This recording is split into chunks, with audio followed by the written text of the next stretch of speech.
Pada bulan Agustus, ada banyak peristiwa bersejarah. Tentunya di bulan ini kita memperingati Hari Kemerdekaan Indonesia. Proklamasi.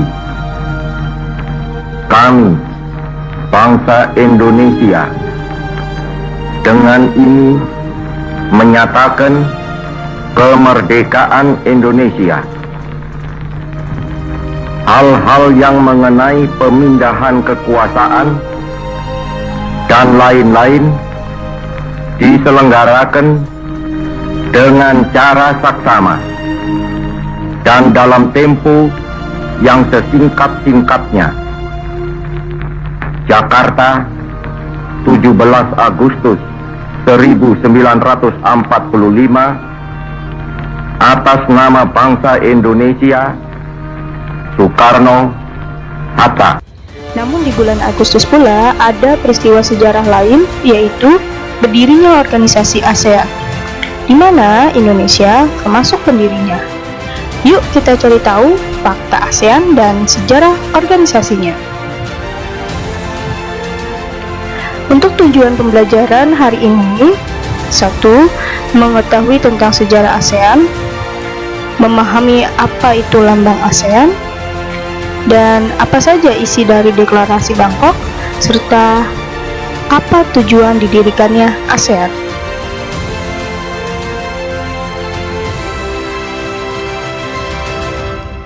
ASEAN, kependekan dari Association of Southeast Asian Nations, atau yang disebut dengan Perhimpunan Bangsa-Bangsa Asia Tenggara. ASEAN merupakan organisasi yang menjadi bentuk kerjasama 10 negara di Asia Tenggara. Organisasi ini dibentuk dan diresmikan di Bangkok pada tanggal 8 Agustus 1967. Pembentukan ASEAN dipicu oleh perseteruan Amerika Serikat dan Uni Soviet. Kala itu, kedua negara adik kuasa tersebut tengah terlibat dalam Perang Dingin. Perebutan ideologi dan konflik dua negara itu mulai mempengaruhi dan berpotensi mengganggu negara lain. Karenanya, beberapa pimpinan di Asia Tenggara mulai merencanakan organisasi yang dapat menjaga keamanan serta kesejahteraan negara Asia Tenggara. Pada awalnya, organisasi ASEAN hanya beranggotakan 5 negara, sekaligus disebut sebagai negara pendiri ASEAN. Negara-negara itu mengutus Menteri Luar Negeri mereka untuk mengadakan pertemuan di Bangkok, Thailand. Adapun 5 negara tersebut terdiri dari Indonesia yang dipimpin oleh Adam Malik, ada negara Singapura yang diwakili oleh Sir Rajaratnam,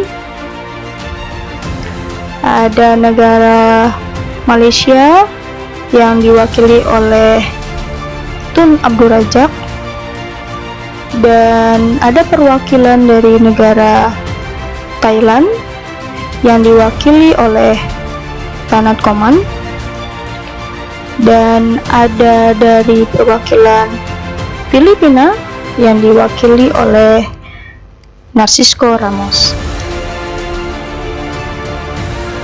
Seiring berjalannya waktu, ada 5 negara ikut bergabung dengan ASEAN, dan masing-masing negara tersebut tergabung dalam kurun waktu yang berbeda.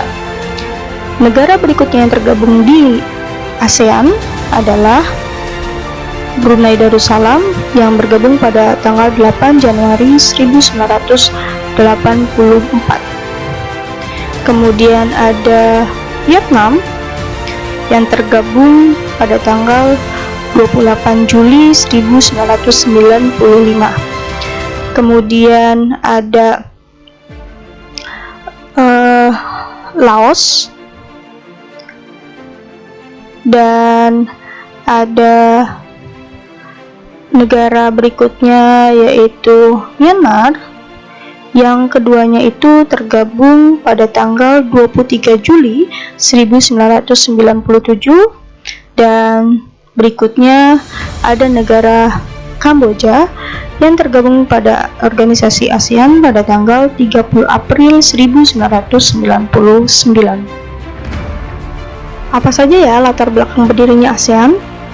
Yaitu 1. Persamaan letak geografis, 2. Persamaan sejarah, 3. Persamaan budaya, dan 4. Persamaan kepentingan. Untuk persamaan letak geografis, seperti yang kita ketahui, Indonesia dan negara ASEAN lainnya berada di kawasan Asia Tenggara. Selain itu, juga terletak di antara 2 benua dan 2 samudra. Persamaan sejarah, yaitu hampir semua negara-negara di kawasan Asia Tenggara pernah dijajah bangsa Eropa. Hal tersebutlah yang mendasari terbentuknya ASEAN, karena sama-sama merasa sebagai bangsa yang pernah dijajah.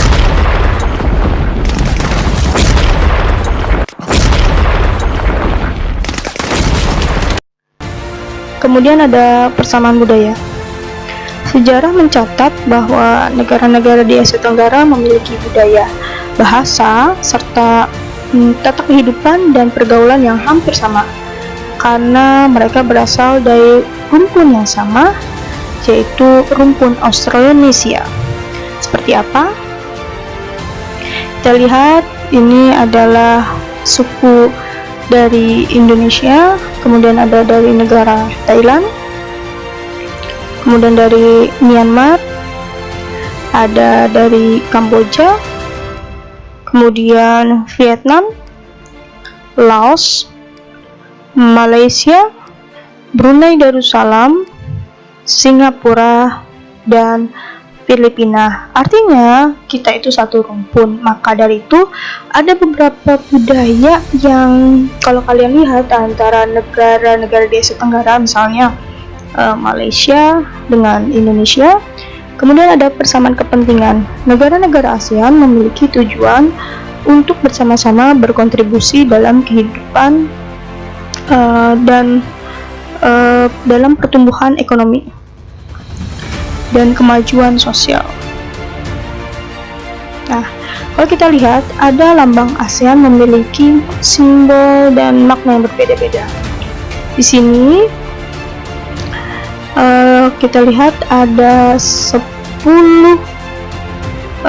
tangkai padi digambarkan, yang berarti cita-cita pelopor pembentuk ASEAN di Asia Tenggara, yaitu bersatu dan bersahabat. Kemudian bulatan ini itu memiliki makna sebagai kesatuan ASEAN.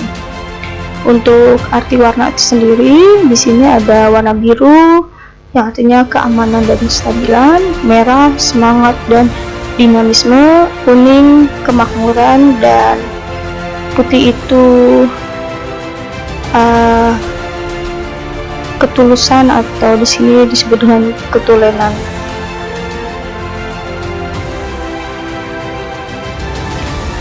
Isi deklarasi Bangkok yaitu 1. Mempercepat pertumbuhan ekonomi, kemajuan sosial, dan perkembangan kebudayaan di kawasan Asia Tenggara. 2. Meningkatkan perdamaian dan stabilitas regional. 3. Meningkatkan kerjasama dan saling membantu untuk kepentingan bersama dalam bidang ekonomi, sosial, teknik, ilmu pengetahuan, dan administrasi. Yang keempat, memelihara kerjasama yang erat di tengah-tengah organisasi regional, itu satu kawasan, dan internasional, semua negara di kawasan yang berbeda. Yang kelima, meningkatkan kerjasama untuk memajukan pendidikan, latihan, dan penelitian di kawasan Asia Tenggara.